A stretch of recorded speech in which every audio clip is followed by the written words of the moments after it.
सभी को राधे राधे। इस ऑनलाइन क्लास में आप सबका स्वागत है। हम कक्षा 9 की जो हिंदी है उसका पहला पाठ कबीरदास जी के बारे में पढ़ रहे हैं। और कबीरदास जी जो पहली साखी थी उसके बारे में अपने कल पढ़ा। आज हम इनकी दूसरी साखी के बारे में पढ़ेंगे। देखिए, कबीरदास जी कहते हैं, प्रेमी ढूंढत में फिरों, प्रेमी मिले न कोई, प्रेमी को प्रेमी मिले सब विष अमृत होई। क्या कह रहे कबीरदास जी? प्रेमी का मतलब हुआ ईश्वर का भक्त, ईश्वर भक्त।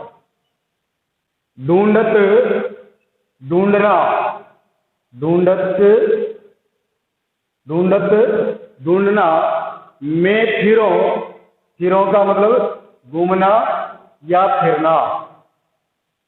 प्रेमी ढूंढत में फिरों, ईश्वर के भक्त को ढूंढने के लिए मैं घूम रहा हूं। अर्थात इस दुनिया में मुझे ईश्वर का प्रेमी ढूंढने पर भी प्रेमी मिले न कोई। ये जो प्रेमी है अर्थात ईश्वर का जो भक्त है, यह ईश्वर का भक्त मिले ना, नहीं मिल रहा है कोई, अर्थात कोई भी। कहने का भाव क्या हुआ? कबीरदास जी कहते हैं कि प्रेमी ढूंढत मैं फिरों, ईश्वर के भक्त को मैं ढूंढता हुआ फिर रहा हूं, लेकिन मुझे आज दिन तक ईश्वर का प्रेमी अर्थात ईश्वर का भक्त मुझे नहीं मिला है। फिर आगे कहते हैं, प्रेमी को प्रेमी मिले। यदि जो प्रेमी है ईश्वर का या भगवान का जो भक्त है, इस भगवान के भक्त को प्रेमी मिले अर्थात दूसरा कोई ईश्वर का भक्त क्या हो जाए? मिले, मिल जाए। प्रेमी को प्रेमी मिले, ईश्वर के भक्त को कोई दूसरा प्रेमी ईश्वर का भक्त मिल जाए तो सब अर्थात सारे विष का मतलब हुआ जहर और अमृत का मतलब हुआ अमृत हो जाता है, हो जाता है। कहने का भाव क्या हुआ? प्रेमी को प्रेमी मिले अर्थात ईश्वर के भक्त को कोई दूसरा अगर ईश्वर का भक्त मिल जाता है तो सब विष अमृत होई। सारे जो विष है अर्थात सारा जो जहर है वो अमृत हो जाता है। यहाँ पर विष जहर का मतलब है बुराई, अर्थात जितनी भी बुराइयां हैं वो सब अमृत में अर्थात अच्छाई में बदल जाती है। अर्थात भगवान का भक्त जब दूसरे भगवान के भक्त को मिलेगा तो उसके अंदर जितना भी जिस जहर है अर्थात बुराइयां हैं वो सारी बुराइयां अमृत अर्थात अच्छाइयों में बदल जाएगी। उसके बाद तीसरा जो साखी है उसके बारे में अपन पढ़ेंगे। कबीरदास जी कहते हैं, हस्ती चढ़िए जान को सहज दुली चाडारी, स्वान रूप संसार है भूखन दे झक मारी। क्या कहा कबीरदास जी ने? हस्ती का अर्थ हुआ हाथी। चढ़िए, चढ़ो। ज्ञान का मतलब ज्ञान। अब देखो यहां पर हस्ती चढ़िए ज्ञान को, हाथी पर चढ़िए ज्ञान को। अब इसका मतलब क्या हुआ? यहां पर ये जो ज्ञान है ना, इस ज्ञान को हाथी के समान माना है, अर्थात ज्ञान हाथी के बराबर है।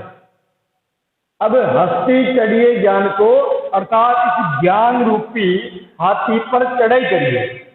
ज्ञान रूपी हाथी पर चढ़ना, जिस प्रकार कोई एक हाथी होता है और उस हाथी पर अगर कोई मावत चढ़ता है तो चढ़ने से पहले उसके ऊपर आसन लगाता है, बिछाता है। उसी प्रकार ज्ञान भी हाथी के समान है। इस ज्ञान रूपी हाथी पर चढ़ाई करिए। अब ज्ञान रूपी हाथी पर चढ़ेंगे तो सहज, सहज का मतलब सरलता से, आसानी से।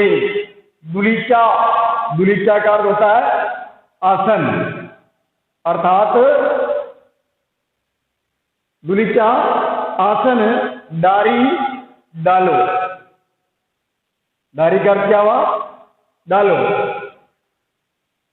हस्ती चढ़िए ज्ञान को सहज दुलीचा डारी, अर्थात ज्ञान रूपी हाथी पर यदि चढ़ाई करनी है तो सरलता से क्या करना पड़ेगा? आसन लगाना पड़ेगा। क्या लगाना पड़ेगा? आसन लगाना पड़ेगा। इसलिए फिर कबीरदास जी ने कहा है कि स्वान रूप संसार है। ये जो संसार है, ये स्वान कहते हैं कुत्ते को। ये जो संसार है वो कुत्ते के समान है। भौंकने दे, भौंकने दो, जकमारी अर्थात अपने आप मजबूर हो जाएंगे। कहने का मतलब क्या हुआ? आप ज्ञान रूपी हाथी पर चढ़ाई करिए। अब ज्ञान रूपी हाथी पर चढ़ाई करनी है तो आपको आसानी से, सरलता से दुलीचा डारी आसन लगाना पड़ेगा, समाधि लगानी पड़ेगी, तपस्या करनी पड़ेगी। और जब आप तपस्या करने लग जाएंगे तब स्वान रूप संसार है, ये संसार के लोग तो आपके बारे में कुछ भी कहेंगे। इसलिए कबीरदास जी कहते हैं ये संसार तो कुत्ते के समान है, इनको आप भोगने दीजिए। या आप ज्ञान रूपी समाधि पर जब चढ़ेंगे तब आपके बारे में भोंकेंगे, अर्थात बुराइयां करेंगे, तब आप इनको बुराइयां करने दीजिए। ये अपने आप जग मार करके अर्थात मजबूर होकर के चुपचाप हो जाएंगे और आप अपना काम निरंतर करते रहिए। अभी आपने जो दोनों के हिंदी अर्थ पढ़े हैं, इनमें से जो कठिन शब्दार्थ है, इन कठिन शब्दार्थ का अर्थ लिखेंगे और इन दोनों का जो हिंदी अर्थ है वो करेंगे। सभी को राधे राधे।